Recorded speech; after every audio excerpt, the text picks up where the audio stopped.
adalah nikmat Allah. Ingatkan mereka tentang nikmat nyawa, ingatkan mereka tentang nikmat harta, ingatkan mereka tentang nikmat kuasa. Tapi ada yang lebih hebat daripada nikmat kuasa, nikmat nyawa, nikmat harta. Nikmat yang paling besar adalah nikmat datangnya Nabi Muhammad sallallahu alaihi wasallam.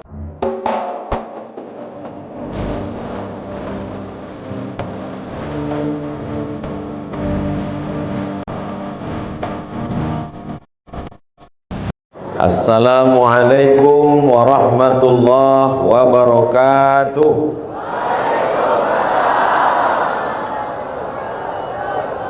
Kalau tuan pergi ke Batam, hati-hati angin topan. Dari bunyi sambutan salam, nampaknya macam belum makan. Apa kabar semua jamaah membakut? Alhamdulillahi Rabbil Alamin.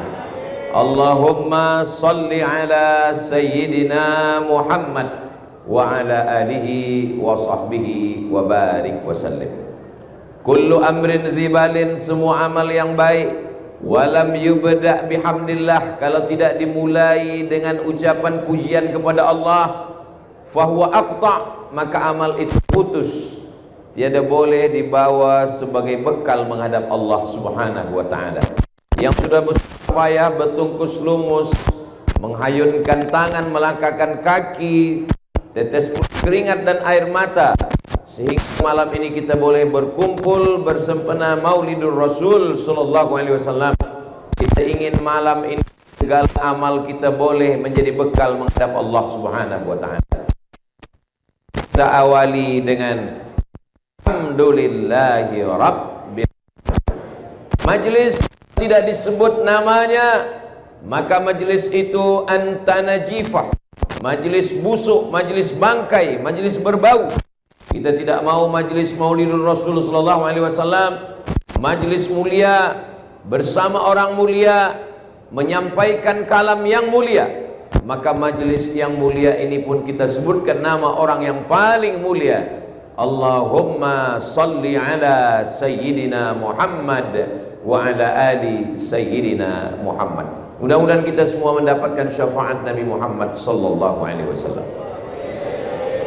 Laisa minna, tidak diperakui, tidak diakui sebagai umat Nabi Muhammad sallallahu alaihi wasallam, man lam yarham saghirana, tidak sayang kepada budak kecil, tidak sayang kepada kanak-kanak, walam ya'rif syarafa kabirina, tidak hormat kepada yang tua, tidak sayang kepada anak-anak, maka bukan umat Nabi Muhammad sallallahu alaihi wasallam. Semua anak muda, semua belia-belia, semua kanak-kanak saya sayangi kerana Allah, dan alim ulama kita, para pemimpin kita. Wa akhussu bidzikri sahibul fadilah al-ustaz Dr. Datuk Haji Muhammad Arifin bin Haji Muhammad Arif, mudah-mudahan panjang umur, sehat badan, istiqamah iman dan Islam, beserta para datuk, datin, hadirin hadirat, muslimin muslimat. Hadir pula bersama kita malam ini Konsul Negara Brunei Darussalam. Semua yang berhadir tak dapat saya sebutkan satu persatu.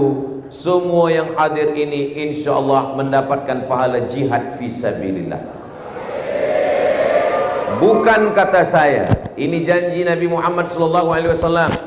Man kharaja fi talabil ilmi, siapa yang keluar rumah dengan niat menuntut ilmu, fahuwa fisabilillah, maka dia sama seperti orang yang berjihad fisabilillah hatta yarji'a, sampai dia pulang ke rumah.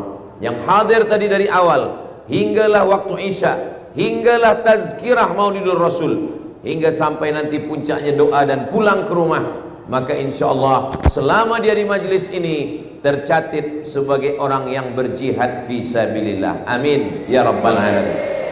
Langkah kakinya menghapus dosa, langkah kedua mengangkat darjah. Maka semua yang hadir, yang datang naik kereta, sepeda, motosikal, semua yang datang dengan niat baik, innamal a'malu binniyat. Adapun yang datang tidak dengan niat baik, maka selepas sampai kemari datang niat baiknya, maka dia pun juga akan mendapatkan keberkahan, kebaikan, istiqamah iman dan Islam, bahagia dunia akhirat insyaallah. Amin ya rabbal alamin. Malam ini kita berkumpul bersama sempena Maulidur Rasul sallallahu alaihi wasallam, bulan Rabiul Awal. Ada orang yang mengatakan bahwa Maulidur Rasul itu bid'ah. Jadi kalau maulid itu bid'ah, yang membuat maulid bid'ah, yang menjemput bid'ah, yang dijemput bid'ah, yang datang pelaku bid'ah. Kalau bid'ah berarti dhalalah, kalau dhalalah berarti masuk neraka. Berarti yang menjemput masuk neraka, yang dijemput masuk neraka, dan yang paling panas nerakanya yang memberi tazkirah. Maka maulid Nabi sallallahu alaihi wasallam, apakah pernah Nabi mengingat-ingat hari lahir dia? Mana dalil bahwa Nabi pernah menyebut mengingat hari lahirnya? Maka Nabi pernah ditanya, "Ya Rasulullah, mengapa engkau berpuasa hari Isnin?" Nabi berpuasa hari Isnin, Nabi berpuasa hari Khamis. Sahabat itu bertanya. Sahabat itu tidak hanya diam saja, sahabat juga ingin tahu apa alasan. "Mengapa engkau berpuasa hari Isnin ya Rasulullah?" Apa jawab Nabi sallallahu alaihi wasallam? "Dzaka yauma wulidtu," hari Senin aku dilahirkan. "Wa yauma bu'istu," hari Isnin aku dibangkitkan. "Wa yauma unzalu alayya," hari Isnin wahyu diturunkan kepadaku. Ada 3 alasan kenapa Nabi berpuasa hari Isnin. Salah satu daripada 3 alasan itu adalah karena Nabi dilahirkan hari Isnin. Apa maknanya? Nabi pun mengingat hari lahirnya, Nabi pun mensyukuri atas nikmat lahirnya. Maka kita pun ikut mensyukuri nikmat lahir. Nabi mensyukuri nikmat lahirnya dengan ibadah. Ibadahnya adalah berpuasa. Dan kita mensyukuri nikmat lahir Nabi Muhammad sallallahu alaihi wasallam dengan beberapa ibadah. Ibadah mendengar tazkirah, ibadah membaca Al-Quran, ibadah menyambung tali silaturahim, ibadah mengucapkan salam, ibadah mendengarkan tazkirah. Semoga apa yang kita lakukan ini semuanya diridhai Allah Subhanahu wa taala. Amin ya rabbal alamin. Lalu kemudian Nabi sallallahu alaihi wasallam di dalam kitab Sahih Al-Bukhari, pakcik Nabi bernama Abbas. Abbas saudara kandung daripada Abdullah. Abbas bermimpi berjumpa dengan saudara kandungnya Abdullah, Hamzah, Abbas, Abdul Muttalib, Abu Talib. 5 yang masyhur yang selalu disebut dalam sirah. Abbas, Hamzah, Abu Talib, Abdullah, Abu Lahab. Tapi ada 5 lagi yang tidak disebut, kerana mereka 10 lelaki dan 5 perempuan. Itulah nazar daripada Abdul Muttalib. Kalau saya ada 10 anak lelaki, maka 1 dari anak itu akan saya sembelih. Lalu kemudian dia adakan pemilihan, dan ternyata pilihan itu jatuh kepada Abdullah. Lalu ditebus dengan 100 ekor kambing. Itulah kenapa Nabi Muhammad SAW disebut dengan Ibnu Dzabihaini, anak dari 2 lelaki yang hampir disembelih. Yang pertama Ismail, yang kedua adalah Abdullah. Maka Hamzah, Abbas, Abu Talib, Abdullah, Abu Lahab adalah saudara kandung, sama-sama anak daripada Abdul Muttalib. Selepas Abu Lahab meninggal dunia, maka Abbas, pakcik Nabi SAW, bermimpi. Dalam mimpinya dia berjumpa dengan Abu Lahab, disebutkan dalam kitab Sahih Al-Bukhari. Lalu kemudian Abbas bertanya, "Bagaimana kabar engkau di alam akhirat sana, wahai Abu Lahab?" Abu Lahab mengatakan, "Saya masuk neraka." Tidak ada ikhtilaf tentang Abu Lahab masuk neraka, beserta isinya, beserta istrinya, beserta amalnya, beserta hartanya. Satu surah khas untuk Abu Lahab. Tabbat yada abi lahabiw wa tab.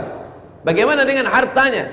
Ma aghna anhu maluhu wa ma kasab. Abu Lahab hartanya, pekerjaannya, tabbat yada abi lahabin wa tab, ma aghna anhu maluhu wa ma kasab. Lalu kemudian dia pasti masuk neraka. Sayasla naran dzata lahab. Istrinya namanya Ummu Jamil. Wa mara'atuhu hammalatal hatab fi jidha hablum mim masad. Tapi kata Abu Lahab, khuffifa alayya fi kulli itsnain, azab saya diringankan setiap hari Isnin, li'itaqi Suwaibah, karena saya membebaskan, memerdekakan budak perempuan bernama Suwaibah. Suwaibah adalah budak Abu Lahab. Abu Lahab mengatakan kepada Suwaibah, wahai Suwaibah, engkau jaga adik ipar saya yang sedang hamil. Nama adik iparnya itu adalah Aminah, istri daripada Abdullah. Nanti bila Aminah ini melahirkan anak, engkau bagikan kabar kepada saya, kata Abu Lahab. Lalu kemudian lahirlah anak yang ditunggu. Maka datanglah Suwaibah memberikan kabar, wahai sayyidi, tuan saya Abu Lahab, Aminah sudah melahirkan anak. Maka kata Abu Lahab, anti hurrah, sejak hari ini, hari Isnin 12 Rabiul Awal, engkau tidak lagi menjadi budak, engkau bukan hamba sahaya, engkau saya bebaskan daripada perbudakan. Maka itulah kebahagiaan pertama dari seorang bernama Abdul Uzza. Abdu artinya hamba. Tuhan mereka Lata, Uzza, Manat, Hubal, Jibti, Taghut, Naham. Maka Abdul Uzza maknanya hamba Uzza, dan dia selalu dipanggil dengan Abu Lahab. Lahab artinya api yang menyala-nyala. Tabbat yada abi Lahab, kerana dia sangat handsome, maka bila dia datang macam api yang menyala, maka dia dipanggil dengan Abu Lahab. Jadi kalau di Membakut ni ada orang sangat handsome tapi tak sembahyang, bolehlah dipanggil Abu Lahab. Ya Abu Lahab, wahai engkau seperti api yang menyala. Maka Hamzah, Abdullah, Abu Talib, Abbas, saudara kandung mereka semua. Lalu kemudian Abbas bertanya, kata Abu Lahab, saya masuk neraka, tapi azab saya diringankan setiap hari Isnin, li'itaqi Suwaibah, kerana saya senang menyambut kelahiran Nabi Muhammad sallallahu alaihi wasallam. Ada seorang ulama bernama Al-Hafiz Al-Maqdisi. Mendengar riwayat dalam Sahih Al-Bukhari ini, Al-Hafiz Al-Maqdisi bersyair dengan 6 bait syair. Apa kata dia? Idza kana hadza kafiran jaa dhammuhu, tabbat yadahu fil jahimi mukhlida, ata annahu fi kulli yaumil itsnaini abada, yukhaffaf anhu al-'adzabu masruran bi ahmada, fa kaifa billadhi tula umrihi bi ahmada masruran wa mata muwahhida. 6 bait syair. Maknanya, idza kana hadza kafiran jaa dhammuhu, kalau si Abu Lahab yang memang sudah dicela, dimasukkan Allah Ta'ala dalam api neraka, idza kana hadza kafiran jaa dhammuhu, tabbat yadahu fil jahimi mukhlida, kekal dalam api neraka selamanya. Yukhaffaf anhul azabu masruran bi ahmada, diringankan azabnya setiap hari Isnin kerana dia bahagia menyambut kelahiran Sayyidina Muhammad sallallahu alaihi wasallam. Fa kaifa billadzi tula umrihi, bagaimana dengan seorang muslim yang sepanjang umurnya dia berbahagia, wa mata muwahhida, dan dia mati dalam keadaan bertauhid, asyhadu an la ilaha illallah wa asyhadu anna Muhammadan Rasulullah sallallahu alaihi wasallam. Inilah dalil daripada Ahlus Sunnah wal Jamaah mengungkapkan kesenangan, kebahagiaan dengan lahirnya Sayyidina wa Maulana wa Syafi'ina wa Zuhrina wa Qurrati a'yunina Muhammad sallallahu alaihi wasallam. Kenapa Ustaz Abdul Somad menyebutnya Sayyidina?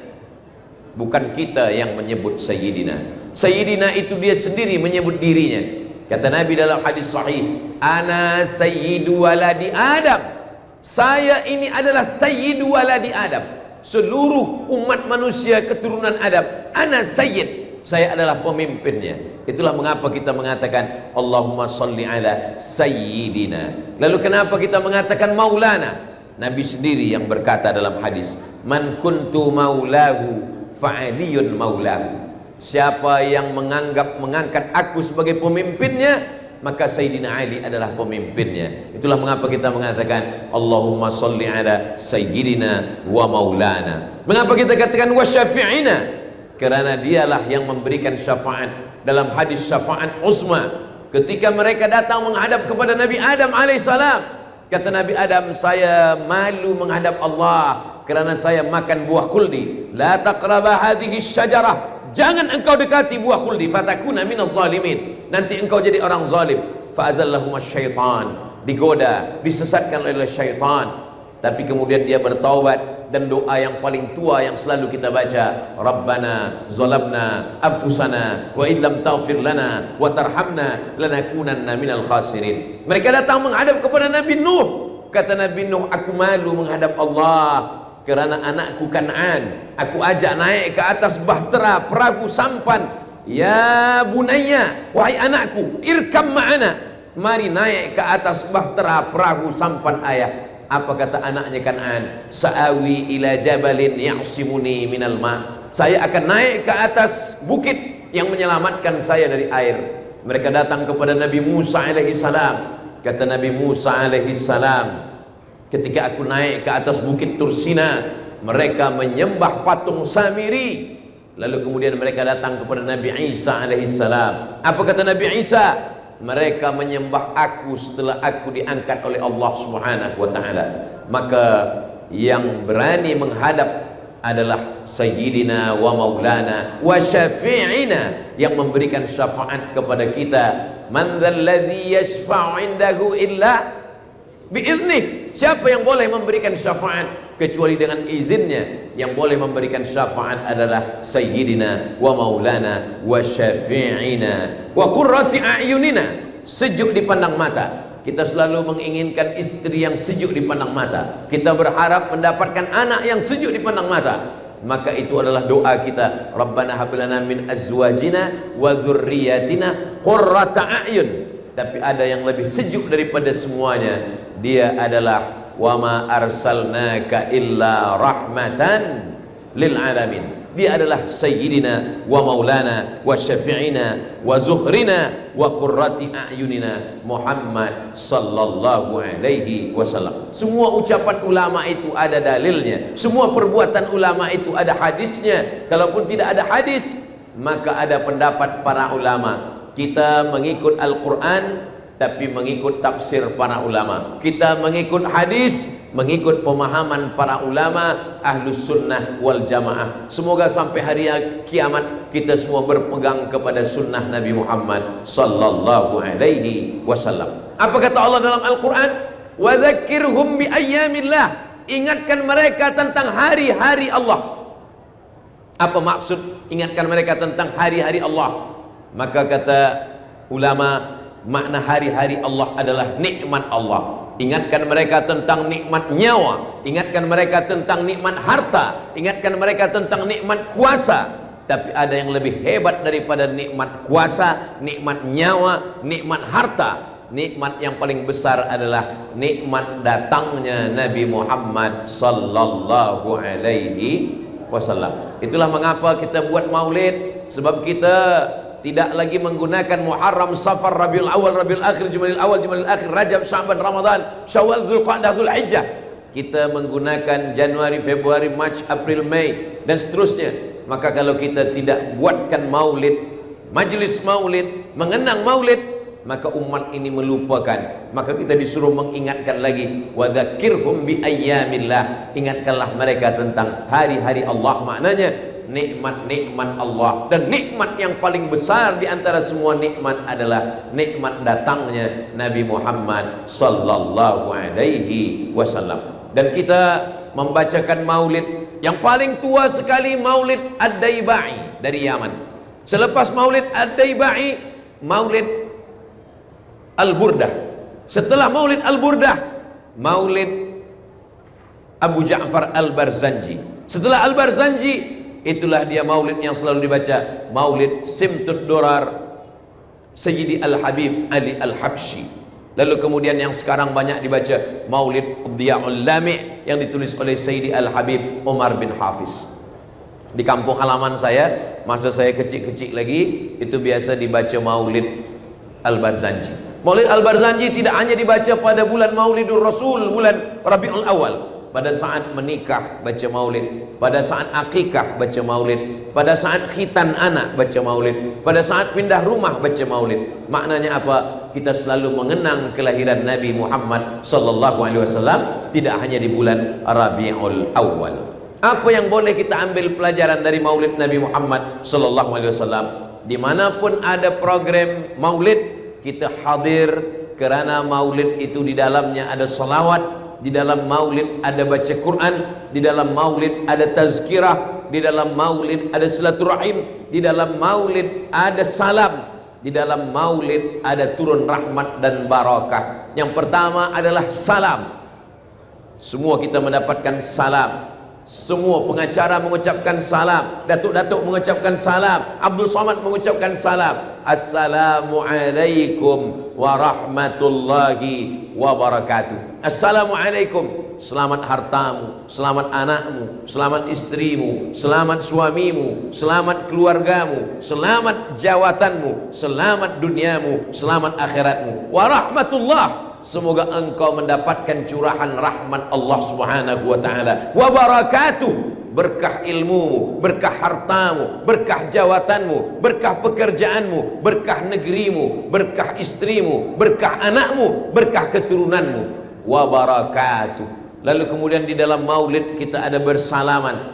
Ma min muslimaini, ada dua orang muslim, yatasafahani yaltaqiyani, berjumpa, wa yatasafahani, kemudian dia bersalaman, illa ghufirat, maka diampunkan zunubuhuma, diampunkan dosa mereka, malam yatafarraqa, selama mereka belum berpisah. Dalam hadis lain dikatakan tasaqat zunubuhuma, gugur dosa-dosanya, kama tasaqat awraqus syajar, sebagaimana daun-daun kayu berguguran dari pohon kayu dihembus angin, begitulah dosa-dosa lepas. Dapat salam, dapat musafahah. Di dalam maulid turun keberkahan kerana dibacakan ayat-ayat Al-Quran. Wa idza quri'al Qur'an, kalau Quran dibacakan, fastami'u lahu, dengar baik-baik, wa ansitu, diam, la'allakum turhamun, turun rahmat dan kasih sayang Allah Subhanahu wa taala. Dalam maulid kita sedang membaca, mengkaji tentang sejarah Nabi sallallahu alaihi wasallam. Siapa yang boleh bercerita tentang Nabi 60 tahun, 63 tahun diringkaskan dalam satu tazkirah? Tak boleh. Oleh sebab itu maka siapapun yang datang bagi tazkirah Maulidur Rasul, kita datang, kita dengar. Apa yang boleh kita bawa balik sebagai kenangan, kita bawa. Kerana semuanya itu adalah bagian dari sejarah Nabi Muhammad sallallahu alaihi wasallam.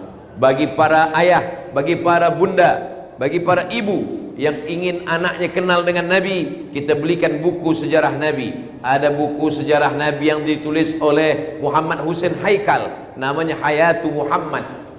Hayatu Muhammad ditulis untuk membantah para orientalis yang mencaci, mengolok, mengejek Nabi Muhammad sallallahu alaihi wasallam. Ada buku sejarah Nabi yang paling tua yang ditulis, disebut dengan kitab Sirah Ibn Ishaq. Ada kitab ditulis lagi oleh Sirah Ibn Hisham. Ada lagi sejarah Nabi yang ditulis oleh Imam Abul Fida Ismail Ibn Kathir yang menulis tafsir Al-Quranil Azim. Tapi pada masa moden, pemerintah Saudi Arabia membuat lomba musabaqah menulis sejarah Nabi Muhammad bersempena dengan Maulidur Rasul. Maka Saudi Arabia pernah membuat lomba menulis biografi sejarah Nabi Muhammad sallallahu alaihi wasallam. 150 negara dari seluruh dunia ikut. Yang menang bukan dari Mesir, yang menang bukan dari Maghribi, yang menang bukan dari Yaman, yang menang bukan dari Saudi Arabia, yang menang dari Muslim minority dari India. Beliau bernama Syekh Safiur Rahman Al-Mubarak Furi. Nama kitabnya Ar-Rahiq Al-Maktum. Amat sangat baik kitab ini dibelikan, sudah diterjemah ke dalam bahasa Melayu, ke dalam bahasa Inggris, ke dalam berbagai macam bahasa dunia. Maka kita belikan bersempena dengan Maulidur Rasul, kita bagikan kepada anak-anak kita. Walaupun kita belum sempat membacanya, nanti bila kita mati, anak-anak kita membuka, dia tengok di dalam lemari kita ada sejarah Nabi. Mungkin tidak kita yang membaca, anak kita yang membaca, cucu kita yang akan mengkajinya. mengalir juga pahalanya untuk kita. Maka tidak ada ruginya memberikan hadiah bersempena dengan Maulidur Rasul, Maulid Nabi Muhammad sallallahu alaihi wasallam. Pada malam hari ini Al-Faqir Abdul Somad akan menyebutkan beberapa riwayat bahwa Nabi sallallahu alaihi wasallam itu kedatangannya adalah membangun dengan ilmu. Mana bukti bahwa Nabi Muhammad sallallahu alaihi wasallam itu membangun dengan ilmu? Yang pertama, ayat yang pertama kali turun adalah Iqra. Padahal ketika itu orang Arab tidak boleh membaca, mereka tidak menulis dan tidak membaca. Al-Quran bercerita tentang itu. Walladzi ba'atsa fil ummiyina rasulan minhum. Allah mengutus kepada kaum yang ummi. Ummiyun maksudnya mereka yang tidak menulis dan tidak membaca. Maka yang menulis, yang membaca saat itu 40 orang. Itulah yang diangkat Nabi sebagai penulis wahyu. Di antaranya khalifah yang 4, Sayyidina Abu Bakar, Sayyidina Umar, Sayyidina Uthman, Sayyidina Ali. Di antaranya sahabat Nabi adalah Ubay bin Ka'ab, begitu juga dengan Zaid bin Thabit, Muawiyah bin Abi Sufyan. Mereka disebut dengan Kuttabul Wahyi, mereka yang menulis wahyu yang turun. Maka ketika yang pertama kali turun adalah Iqra, membaca. Iqra bismi rabbikal ladzi khalaq, khalaqal insana min 'alaq, Iqra wa rabbukal akramul ladzi 'allama bil qalam, 'allamal insana ma lam ya'lam. Maka yang pertama kali turun adalah membaca, dan membaca adalah ilmu pengetahuan. Jadi nampaklah bahwa Nabi Muhammad SAW bukan berbicara tentang masyarakatnya, karena masyarakatnya masyarakat jahiliyah, masyarakatnya masyarakat yang tidak suka membaca, karena mereka tidak boleh membaca. Tapi wahyu yang datang adalah Tanzilal Azizir Rahim, turun dari Allah Subhanahu wa Ta'ala. Ini bukti pertama bahwa Nabi Muhammad SAW membangun dengan ilmu, karena ilmu tidak boleh diperolehi kecuali dengan membaca. Manusia ini yang mempengaruhi akal fikirannya ada 4. Yang pertama ayah, yang kedua ibu, yang ketiga lingkungan, yang keempat bacaan.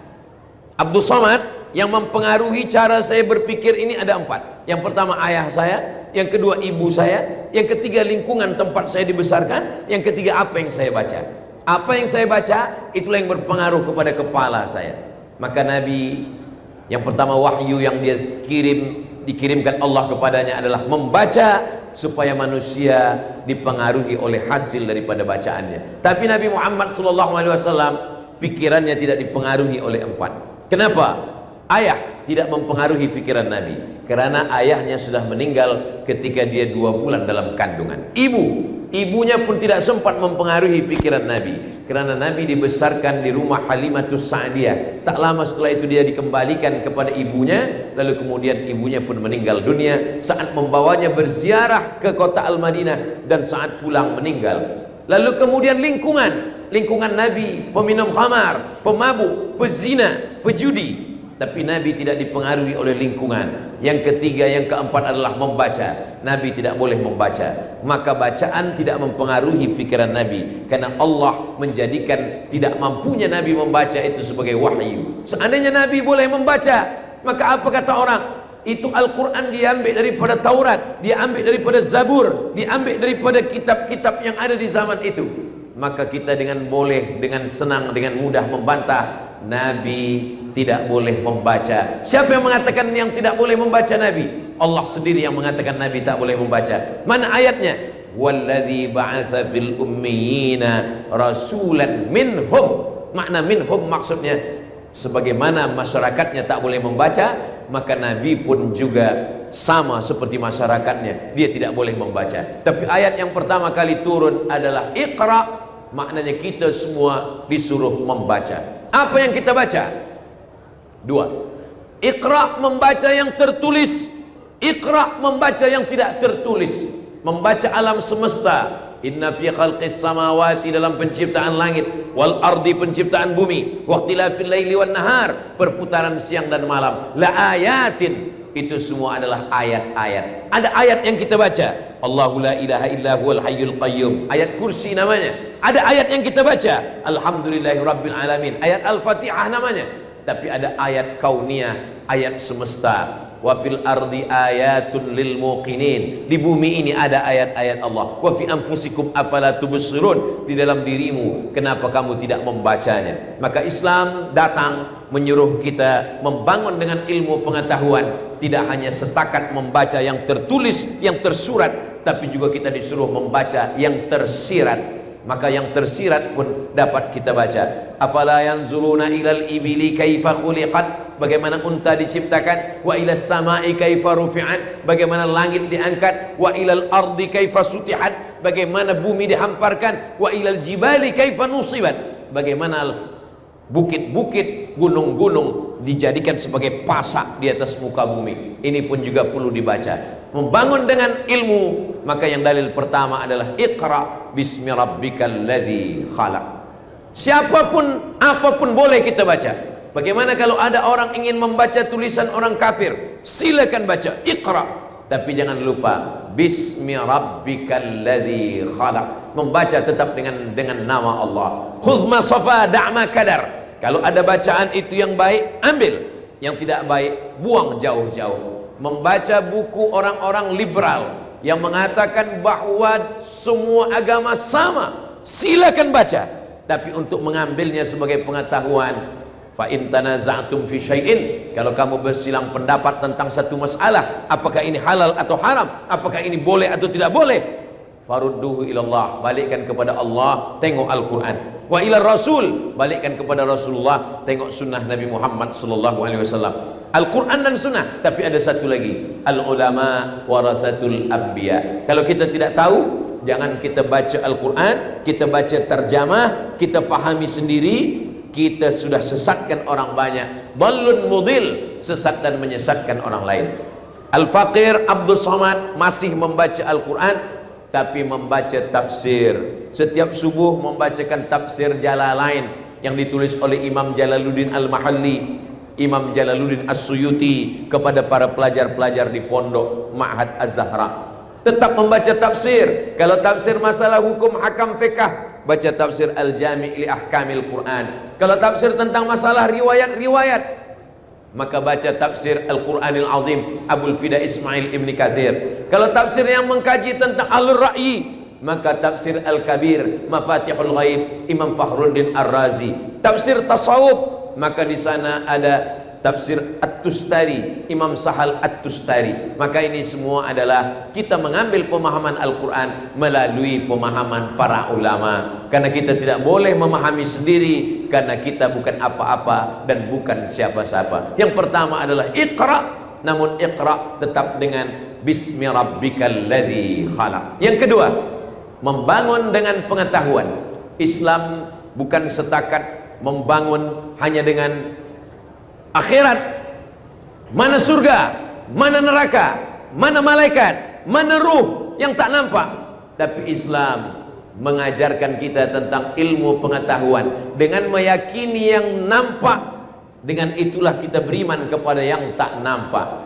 Contoh, idza qumtum ila shalah, kalau kamu mahu salat, faghsilu wujuhakum, basuh wajah kamu, wa aydiyakum ilal marafiq, membasuh tangan sampai ke siku, wamsahu bi ru'usikum, sapulah kepala kamu, wa arjulakum ilal ka'bain, kepala sampai telinga, wa arjulakum ilal ka'bain, kaki hingga sampai ke mata kaki.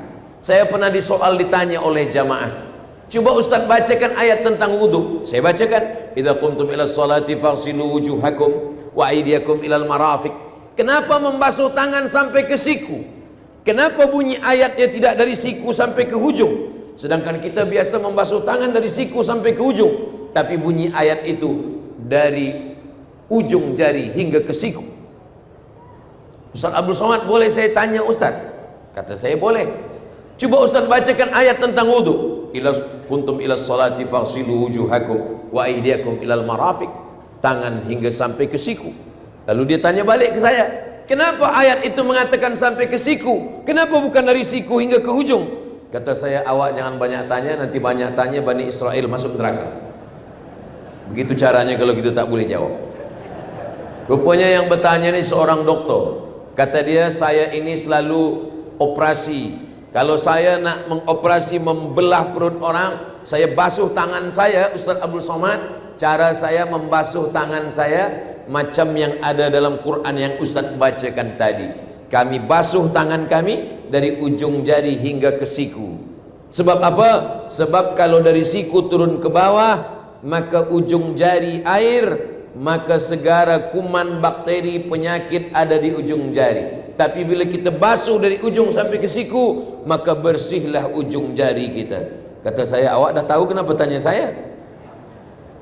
Allah Subhanahu wa ta'ala menurunkan ayat Al-Quran, lalu kemudian kita berfikir dari yang nampak inilah kita akan beriman kepada yang tak nampak.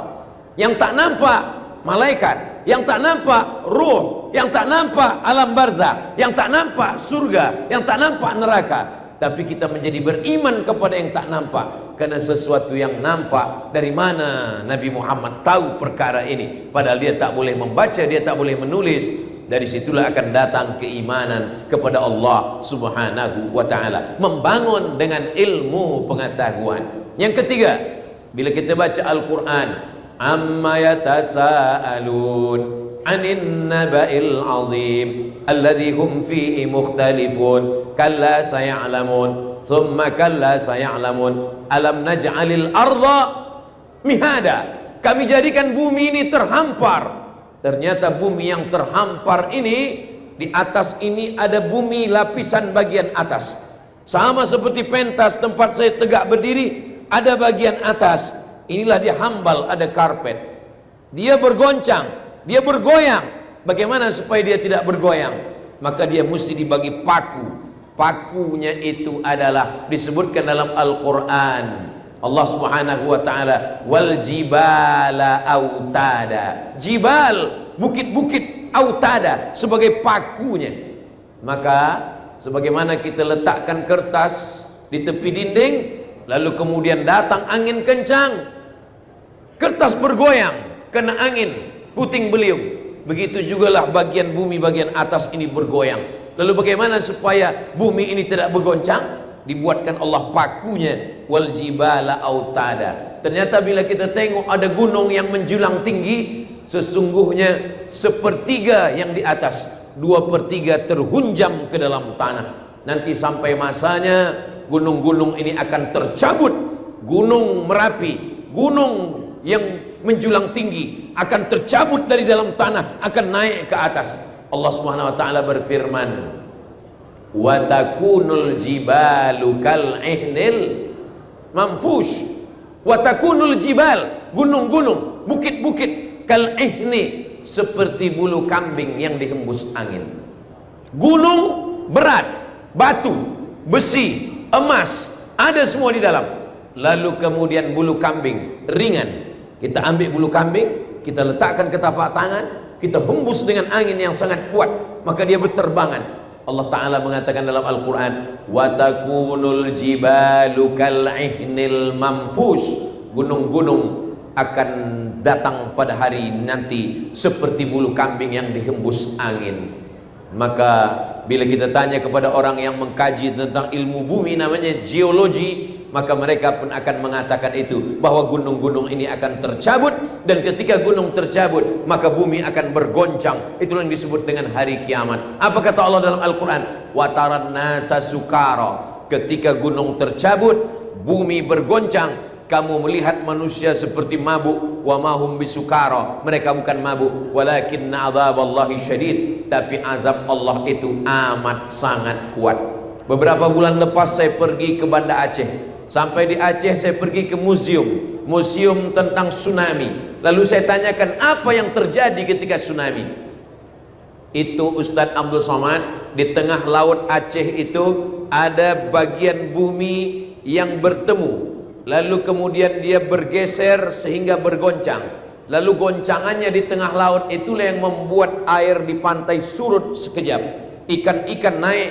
Lalu kemudian setelah itu dia naik lagi ke atas, menghancurkan semuanya. Apa kata Allah dalam Al-Quran? Idzas sama'un fatarat, langit terbelah. Wa idzal kawakibun tasarat, planet, bintang-bintang gemintang berjatuhan. Wa idzal biharu fujirat, ketika lautan diletupkan, diledakkan, wa idzal quburu bu'tsirat, semua yang dikubur akan dibangkitkan, alimat nafsum ma qaddamat wa akharat, disitulah manusia baru sadar apa yang sudah dia lakukan, apa yang akan dia bawa nanti menghadap Allah Subhanahu wa ta'ala. Membangun masyarakat dengan ilmu pengetahuan sesuai dengan ajaran Nabi Muhammad sallallahu alaihi wasallam. Jadi kalau hari ini ada anak-anak kita belajar fakulti geologi ilmu bumi, maka sesungguhnya mereka juga sedang mengkaji ayat-ayat Allah Subhanahu wa ta'ala. Tapi bukan ayat yang tersurat, bukan ayat Al-Fatihah, bukan ayat kursi, tapi ayat kauniyah. Itu juga akan mendekatkan mereka kepada Allah Subhanahu wa ta'ala. Yang keempat,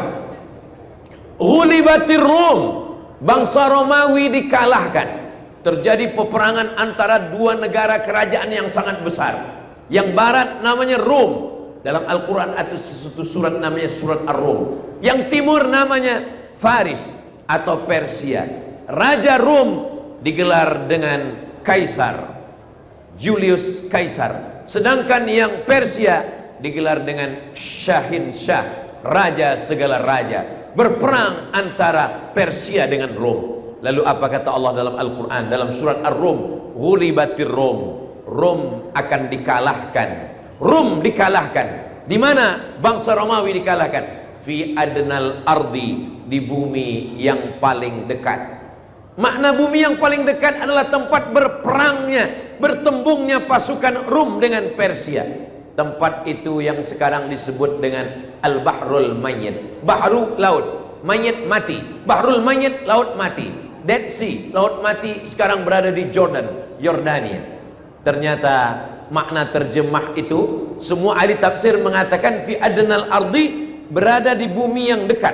Kenapa disebut laut mati itu bumi yang dekat? Karena dia dekat dengan kota Makkah Al-Mukarramah. Begitulah para ahli tafsir mengatakan Bahrul Mayyit, laut mati, tempat bertembung berperangnya pasukan Rum dengan Persia, dikatakan sebagai bumi yang dekat karena lokasinya dekat dengan kota Makkah dan kota Al-Madinah Al-Munawwarah. Sekarang para ahli ilmu bumi menemukan temuan bahwa dia disebut sebagai bumi bukan terdekat, fi adna maknanya terendah. Karena ternyata rupanya laut mati itu adalah di seluruh permukaan bumi dunia ini yang paling rendah daripada permukaan air laut adalah laut mati. Itulah kenapa Allah mengatakan fi adnal ardi. Dari mana Nabi Muhammad SAW tahu bahwa permukaan bumi yang paling rendah di dunia adalah laut mati? Itu semua bagi orang yang beriman mudah saja. Tanzilal Azizir Rahim, datang dari Allah Subhanahu wa ta'ala. Yang kelima,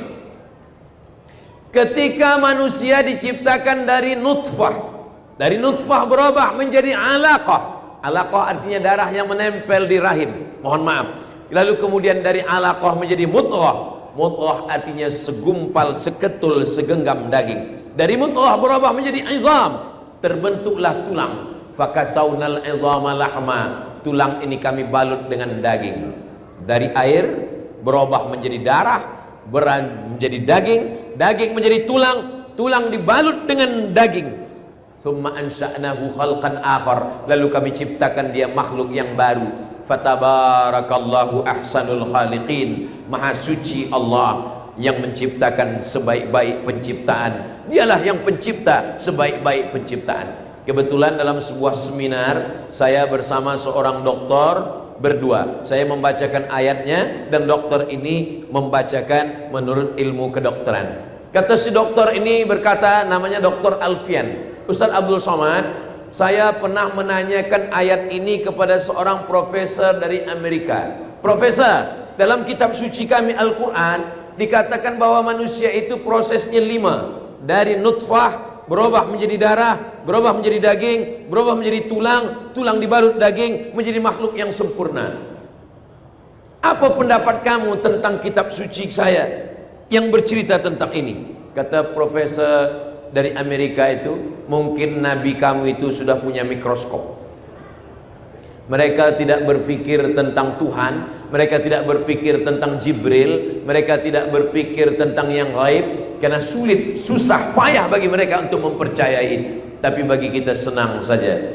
Wa ma yantiqu 'anil hawa in huwa illa wahyun yuha, dari Allah Subhanahu wa taala. Bahkan Nabi SAW menceritakan harinya, inna ahadakum yujma'u khalquhu fi batni ummihi 40 yawman nutfah, 40 hari dalam bentuk air, summa yakunu 'alaqatan mithla dhalik, 40 hari dalam bentuk darah, summa yakunu mudghatan mithla dhalik, 40 hari dalam bentuk daging, summa yursalul malaku, setelah itu barulah dikirim Allah Subhanahu wa taala malaikat. Membangun dengan ilmu pengetahuan. Umat ini mesti disadarkan bahwa kitab suci engkau adalah kitab ilmu pengetahuan. Sila belajar di fakulti perubatan kedokteran, sila belajar di fakulti geologi, engkau akan menemukan kebenaran, karena Allah berjanji, sanurihim ayatina, kami akan tunjukkan ayat-ayat kami, tanda-tanda kebesaran kami, fil afaq, di atas permukaan alam semesta. Dengan apa? Dengan menggunakan akal fikiran. Afala ta'qilun, kenapa tidak berfikir? Afala tatafakkarun, kenapa tidak berfikir? Afala tatadzakkarun, kenapa tidak mengambil pelajaran dari yang sudah disebutkan Allah dalam Quran dan hadis Nabi Muhammad sallallahu alaihi wasallam. Yang keenam,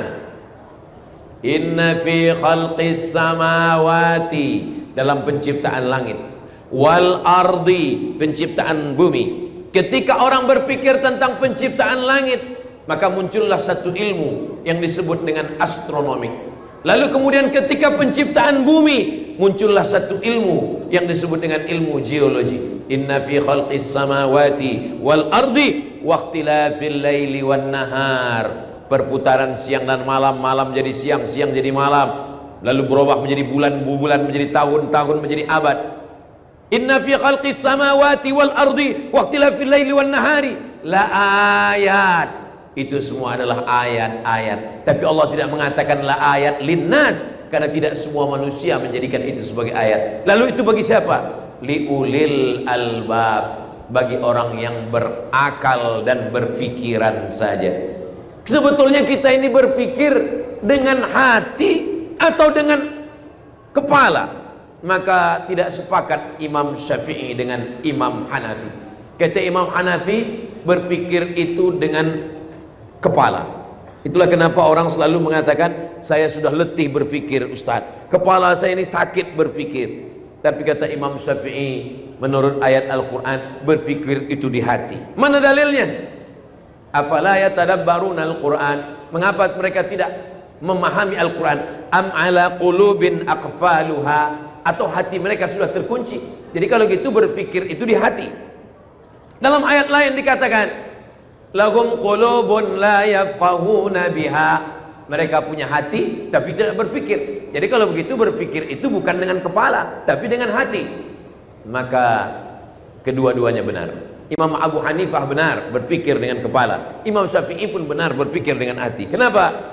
Karena awal lintasan pikiran itu di hati, lalu dari hati dia naik ke kepala. Maka dua-duanya benar. Yang berkelahi adalah pengikut yang tidak mengerti lalu menyalahkan kedua imam. Kedua-dua imam itu benar. Awal dari lintasan, maka orang Melayu mengatakan terlintas di hati saya. Dari lintasan hati itulah naik ke kepala, lalu dia berfikir. Kedua-duanya benar. Pancaran cahayanya dari hati.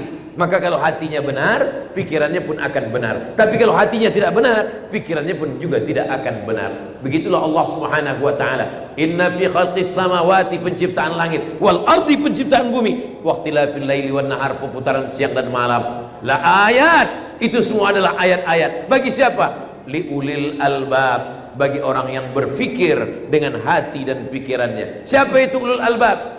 Alladzina yadhkuruna Allah, orang-orang yang berzikir mengingat Allah, qiyaman, waktu tegak, wa qu'udan, waktu duduk, wa ala junubihim, waktu dia berbaring, tegak, duduk, dia tetap berzikir, subhanallah walhamdulillah wa la ilaha illallah wallahu akbar. La ayati li ulil albab alladzina yadhkuruna Allah qiyaman wa qu'udan wa ala junubihim wa yatafakkarun, dan mereka berfikir fi khalqis samawati, berfikir tentang penciptaan langit, wal ardi, dan bumi. Dan kemudian mereka berkata, Rabbana ma khalaqta hadza batila, ya Allah, tidaklah yang engkau ciptakan ini sia-sia, faqina adzaban nar. Puncak daripada ilmu adalah faqina adzabannar, selamatkan kami dari api neraka. Puncak daripada ilmu adalah bukan master, bukan PhD, bukan profesor, tapi mulutnya berkata faqina adzabannar, rabbana atina fid dunya hasanah wa fil akhirati hasanah wa qina adzabannar. Yang ketujuh adalah bahwa ketika Allah Subhanahu wa taala berfirman, Bapak Ibu, hadirin hadirat, encik puan tuan semua hafaz ayat ini, nasiyatin kazibatin khati'ah. Nasiyatin, ubun-ubun, kepala bagian depan. Kalau budak baru lahir kita tengok ada bergerak di kepalanya. Nasiyatin, nasiyah, yang selalu kita sapu waktu berwuduk dalam mazhab Syafi'i. Nasiyatin, kepala, ubun-ubun. Kadzibatin, pembohong.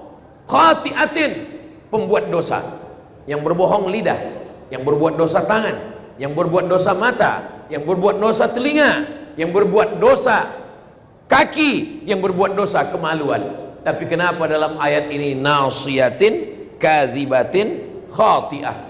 Ternyata yang boleh menjawab ini adalah doktor spesialis otak. Saya duduk bersama, saya bacakan ayat, lalu dia membacakan ilmu pengetahuan, membangun dengan ilmu pengetahuan. Ustaz Abdul Somad, ternyata otak manusia ini terbagi kepada 4: kanan, kiri, hadapan, depan, dan belakang. Dan yang berfikir itu adalah yang depan. Berfikir itu depan. Dan ketika Allah Subhanahu wa taala mengatakan nasiyatin kadzibatin khati'ah, maknanya otak yang bagian depan berfikir, dan kalau dia kotor jahat, dialah yang khati'atin kadzibatin, pembohong, pendusta, penjahat, pembuat dosa. Karena sesungguhnya yang memerintahkan semuanya adalah otak, akal, pikiran manusia. Dari mana dia datang? Dari darah. Darah yang naik ke otak. Dari mana darah datang? Darah datang dari jantung, menyembur, disemburkan oleh jantung. Jantung dapat darah dari mana? Jantung dapat darah dari makanan. Maka benarlah sabda Nabi SAW, ayyuma lahmin, setiap daging di badan, nabata min haramin, kalau tumbuh dari yang haram, fannaru aulabi, tempatnya api neraka. Atib mat'amak, jaga makananmu, takun mustajabad dakwah. Karena sepiring nasi yang kita makan berubah menjadi setetes darah. Darah masuk ke jantung, dari jantung naik ke kepala. Kepala kita menjadi kotor, kepala kita menjadi jahat, kepala kita menjadi pembohong, kepala kita menjadi penipu, mata menjadi jahat, telinga menjadi jahat, kaki menjadi jahat, melangkah ke tempat yang jahat. Kenapa? Karena fikiran, dan fikiran berawal dari makanan. Itulah mengapa dalam Islam dikatakan kulu, makanlah, min thayyibat, dari yang baik-baik. Anfiqu, berinfaklah, bersedekahlah, min thayyibat, dari yang baik-baik. Innallaha thayyibun, Allah maha baik. La yaqbalu illa thayyiban, Allah tidak menerima kecuali yang baik-baik saja. Yang kedelapan, ketika Nabi SAW sedang berdiri, datang Asi bin Wa'il. Kata Asi bin Wa'il, ya Muhammad, dia bawa tulang yang sudah kering. Ayuhyi rabbuka hadzal idhama ba'dama baliya wa ramma. Apakah Tuhanmu boleh menghidupkan tulang yang sudah hancur ini? Nabi Muhammad diam. Datang malaikat Jibril membawakan jawaban. Qul, katakan ya Muhammad, yuhyiha alladhi ansha'aha awwala marrah wa huwa bikulli khalqin alim. Katakan kepada Asi bin Wa'il, kepada orang yang tidak percaya bahwa setelah engkau mati, engkau hancur, dimakan cacing tanah, engkau akan hidup sekali lagi. Susahkah bagi Allah menghidupkan kita? Innama amruhu idza arada syai'an ay yaqula lahu kun fayakun. Ternyata dari ujung rambut sampai ke ujung kaki semuanya akan hancur. Rambut yang selama ini kita cuci, kita basuh dengan sampo termahal, rambutlah yang pertama kali lepas dari kulit kepala. Bola mata yang dipuji-puji suami istri, mata itulah yang pertama kali lepas dari tempatnya. Kuku yang dijaga dipelihara, kuku yang akan tercabut, lalu kemudian dimakan oleh cacing. Tapi ada satu tulang yang tidak hancur, azmuz zanab, ujung tulang belakang. lalu dari ujung tulang belakang itulah yang akan ditunjuk Allah Subhanahu wa taala. Innama amruhu idza arada syai'an ay yaqula lahu kun fayakun. Kita masuk surga itu bukan ruh. Kalau masuk surga ruh, berarti kita mimpi masuk surga. Kita tidak mau mimpi masuk surga. Kita masuk surga beserta dengan jasad-jasad kita sekali. Kita akan kembali sempurna sedia kala seperti ciptaan Allah Subhanahu wa taala. Sekarang ada yang disebut dengan stem cell, bahwa sel bisa tumbuh kembali.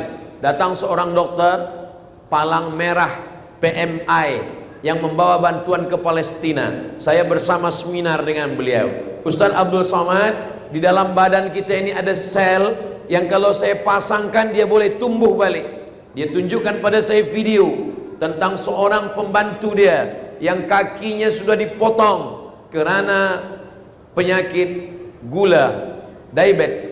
Lalu kemudian dilekatkan sel ini, maka daging yang sudah membusuk tadi menjadi tumbuh kembali. Begitulah nanti daging-daging kita yang sudah hancur akan tumbuh kembali dengan yang nampak, maka menjadi beriman kepada yang tak nampak. Dengan yang ada menjadi beriman kepada yang tidak ada.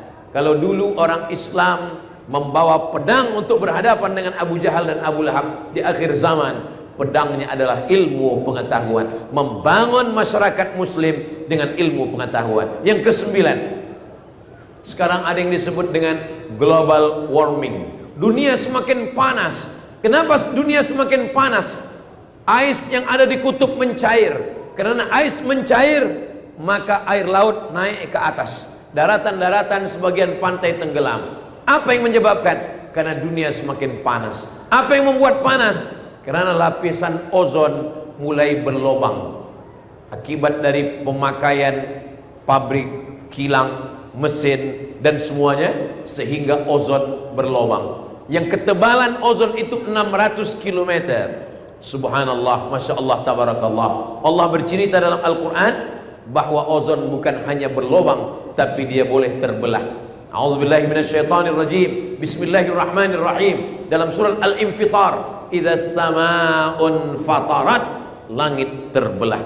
Jadi kalau sudah langit terbelah, ozon terbelah, tak ada lagi yang akan melindungi kita. Semua meteor yang ada dari angkasa jatuh ke bumi. Selama ini mana meteor? Kenapa dia tak sampai kemari?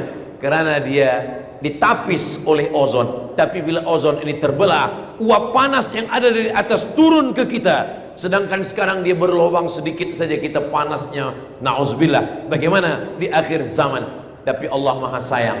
Yang merasakan fitnah akhir zaman hanya orang kafir saja. Hari kiamat itu tidak dirasakan orang beriman, karena datang uap sejuk, orang yang beriman meninggal semua. Itulah kenapa sebelum salam kita minta perlindungan dari 5. Allahumma inni a'udzubika min adzabi jahannam, wa min adzabil qabri, wa min fitnatil mahya wal mamat, wa min syarri fitnatil masihid dajjal. 5. Maka yang dimaksud dengan fitnatil mahya, ketika ozon itu terbelah dan semua manusia kepanasan terbakar, kita tidak merasakan karena kita mati sebelum itu. Mudah-mudahan kita diselamatkan daripada kesusahan hari kiamat, insyaallah. Yang last sekali, yang ke-10 adalah bahwa Allah Subhanahu wa taala menunjukkan ke alam semesta sekarang yang katanya tak percaya kepada yang tak nampak, ruh. Orang-orang Amerika, orang-orang Eropa, mereka sesungguhnya percaya kepada ruh. Kenapa? Bila terjadi suatu accident, musibah, maka mereka akan mengatakan SOS, save our soul. Mereka tidak mengatakan badan, tapi soul. Soul adalah ruh. Maka sesungguhnya mereka percaya kepada ruh. Bahwa sekarang mereka tidak percaya kepada ruh. Mereka menantang, mana Tuhan, mana malaikat, mana akhirat. Tapi dalam lubuk hati yang paling dalam, sesungguhnya mereka percaya kepada yang tidak nampak. Seorang ateis, dia tegak di atas mimbar, Imam Hanafi ada di bawah. Lalu dia menantang Imam Hanafi, wahai Hanafi, kalau memang betul Tuhanmu itu ada, apa kerja dia sekarang? Semua yang ada di alam ini bekerja. Kalau memang Tuhanmu ada, apa kerja dia sekarang? Imam Hanafi berkata, boleh saya naik ke atas mimbar?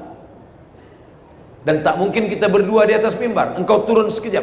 Lalu Imam Hanafi naik ke atas, Orang ateis yang tak percaya kepada Tuhan itu turun ke bawah. Lalu Imam Hanafi membacakan ayat, inilah kerja Tuhan, tu'izzu man tasha wa tudhillu man tasha. Orang yang baik naik ke atas, orang yang jahat turun ke bawah. Begitulah Allah Subhanahu wa taala kalau dia ingin menunjukkan. Itulah 10 salah satu bukti ajaran Nabi Muhammad sallallahu alaihi wasallam bahwa Islam akan bangkit dengan kita giat mengkaji beberapa ilmu pengetahuan yang ada di dalam Al-Quran. Kenapa Ustaz Abdul Somad hanya bercerita 10 saja? Karena itulah yang ingat, yang lain tak ingat lagi. Kenapa Ustaz Somad hanya bercerita 10 saja? Karena tadi masa saya mula tegak berdiri pukul 8.30, sekarang sudah pukul 9.30. 1 jam saya tegak berdiri di hadapan datuk datin, puan tuan semua. Mudah-mudahan Maulidur Rasul kita malam ini membangkitkan kesedaran kita kalau kita ingin membanggakan Nabi Muhammad, kalau kita ingin dibanggakan Nabi Muhammad, kalau kita ingin Islam ini menjadi agama yang dimuliakan, dihormati, maka kita membangunnya dengan ilmu pengetahuan yang ada dalam Quran dan hadis Nabi Muhammad sallallahu alaihi wasallam. Sallallahu ala Muhammad sallallahu alaihi wasallam. Sallallahu ala Muhammad sallallahu alaihi wasallam.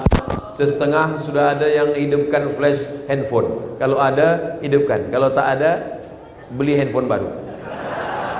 Sallallahu ala Muhammad sallallahu alaihi wasallam. Sallallahu ala Muhammad sallallahu alaihi wasallam. Ya Nabi salam alaika, ya Rasul salam alaika, ya Habibi salam alaika. Salawatullah alaika. Allahumma salli ala Sayyidina Muhammad.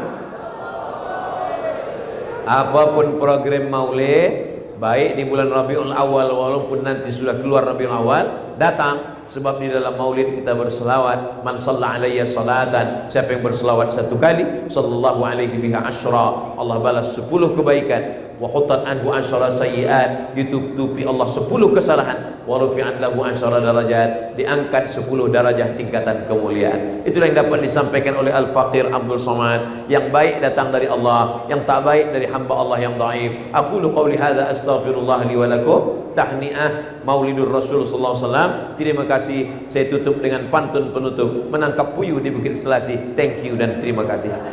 Assalamualaikum warahmatullahi wabarakatuh.